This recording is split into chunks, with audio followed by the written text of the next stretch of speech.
Assalamualaikum warahmatullahi wabarakatuh. Selamat menjalankan ibadah puasa bagi yang menjalankan.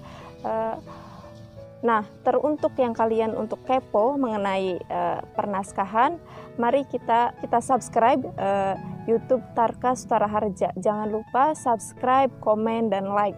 Terima kasih. Oke, kita sekarang akan membahas mengenai naskah kuno di mata para milenial.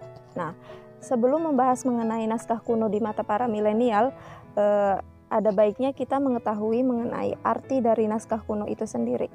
Apa sih naskah kuno? Naskah kuno adalah dokumen tertulis yang tidak dicetak atau diperbanyak dengan cara lain yang mengandung tentang sejarah dan ilmu pengetahuan tentang babat-babat dan masih banyak yang lainnya. Kita akan membahas mengenai naskah kuno di mata para milenial. Setelah mengetahui arti, tentunya kita akan membahas tentang isinya. Kalian pada tahu nggak sih, kita tuh di Indramayu itu banyak sekali naskah-naskah kuno di para tetua dan para leluhur kita terdahulu itu. Kita yang tidak mengetahui mengenai naskah-naskah kuno tersebut atau tidak peduli mengenai naskah-naskah kuno tersebut. Padahal naskah-naskah kuno tersebut mengandung banyak isi dan banyak maknanya tentang tinggalan leluhur kita terdahulu. Kenapa sih kita tidak peduli mengenai naskah kuno itu? Karena kita tuh membahas anggapannya kalau misalkan kita itu memperhatikan naskah kuno, kita akan dianggap mistik yang pertama. Nah, selanjutnya kita akan dianggap kuno juga. Itu jangan disangkut pautin pada hal-hal yang seperti itu. Nah, sebaiknya kita para milenial itu jangan hanya diambil negatifnya saja mengenai naskah-naskah kuno itu.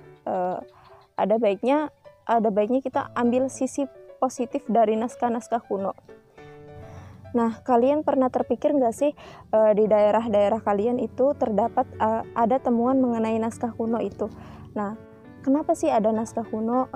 Nah, kita sebagai milenial harusnya kita tidak berpikiran tentang negatifnya atau tentang sisi mistiknya.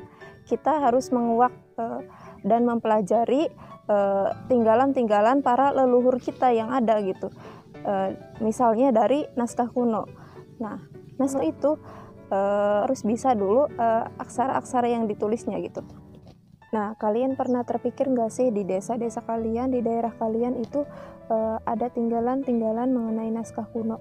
Nah, pastinya para tetua dan para leluhur kita itu bukan tanpa alasan meninggalkan